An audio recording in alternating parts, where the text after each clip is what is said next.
Hey everyone, I'm Angela Allen. Welcome back to Handmade Homestead and Garden. Well, today we're going to answer that age-old question, are we there yet? Let's go.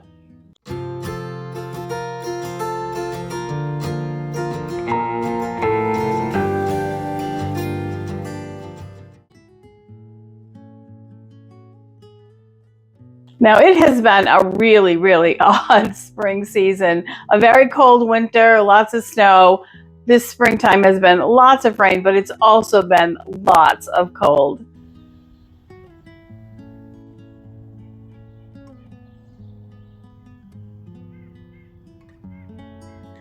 So here in Zone 7A, East Coast, coastal Rhode Island, we are right on the ocean, on an island called Aquidneck Island down near Newport.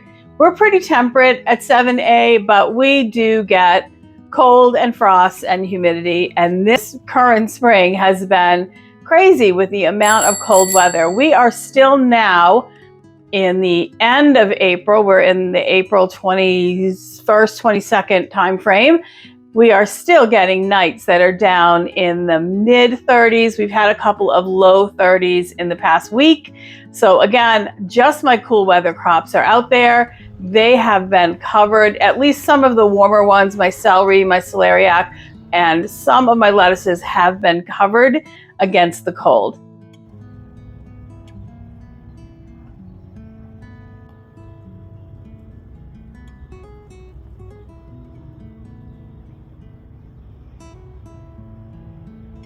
All of my brassicas have remained uncovered. My cabbage, my kale, my broccoli and cauliflower, certainly my Brussels sprouts, those are all uncovered and they're doing okay.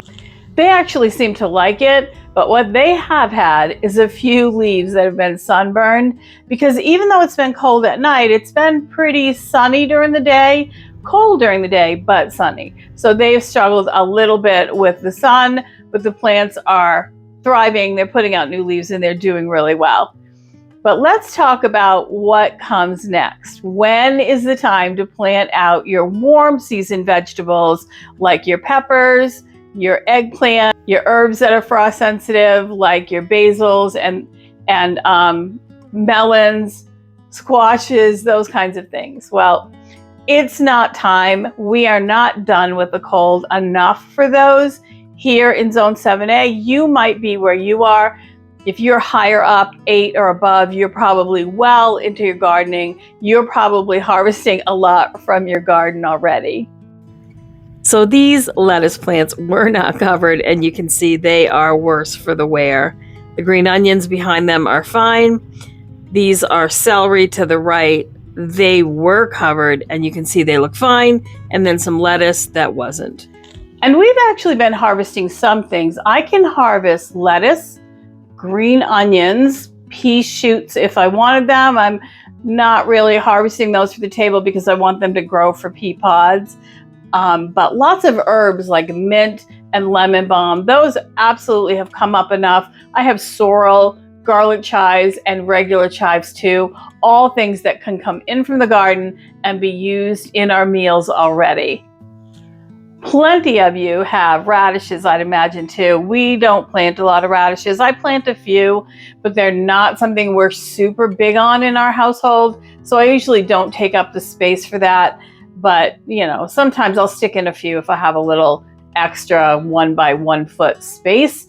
But other than that, radishes aren't big at my household. Let me know down below if your family eats radishes, if you guys really love them, and how you prepare them. We just do salad or we roast them, but neither one of those, like I said, are we really fond of. But let me know down below what you guys do with your radishes if you grow them, and how your family likes to eat them, because I would love to hear that one. So currently I have a ton of warm weather crops growing all over my house. They're spreading out now and taking over. These are peppers and tomatoes, eggplants, and some herbs too. And the peppers have gotten so big that some of them have started to flower. So what I do at this point is I go through and I just pluck off all of the flowers or early peppers. I do not want them producing while they're still in pots in the house. They have all been moved now out to my sunroom. I use that as a greenhouse. It does get a little bit cooler in there at night, so that's to start their hardening off process. I should be able to plant these out in another 3 or 4 weeks. Warm weather crops should be planted out after your nighttime temperatures are above 50 and your daytime temperatures stay at least above 60, 65 degrees. And that will keep them from stunting the growth, help them stay healthy and pest resistant, and for them to fruit well for you. So let's see, today's Friday. So this coming Sunday, I will be 3 weeks from my last frost date. So that is pretty exciting stuff.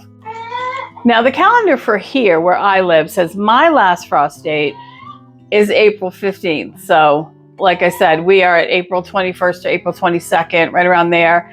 And obviously we are still having pretty hard freezes. We've had a couple of those in the last week alone. So I really like to wait until around Mother's Day to plant my garden.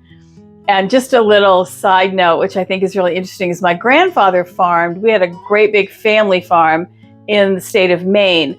And my grandfather in the state of Maine, in the Bangor area, I think it's zone 5A, but he planted his entire garden, everything, on June 1st every year. And he had an incredibly fabulous, big, healthy, productive garden. And with 7 kids at home, plus he and his wife, you could see that having a productive garden was definitely important for that family. But yeah, June 1st, and I think, like I said, they're probably zone 5A there in the Bangor area of Maine. But June 1st, he planted this huge garden. I remember as a little kid, we would run through the rows and pick his green beans and eat them. And he would yell out to us in Italian to get out of his green beans. It's a pretty funny memory, but his garden was fabulous. I don't remember ever seeing any pest issues. And he would stand there with his hoe, and he did the whole thing by hand, hoe the rows, and they were weed-free and perfect. If there's one thing that I've learned in 40 years of gardening, is that there are no hard and fast rules. Go by the soil temperature, go by the nighttime and daytime air temperatures when deciding when to put your vegetables, your warm weather vegetables, outside. Well, as always, thank you for joining me today while we talked about that age-old question of, are we there yet? Have we gotten by that last frost of the season? And is it time to plant out all of our summer fruits and vegetables too? If you like this kind of content, don't forget to like and subscribe. It helps us so much to grow this channel, and we are actively trying to do just that. You can also look here and you'll find another video that you might find equally interesting. And I look forward to your likes, subscribes, shares, and comments down below. And I will see you next time. Take care.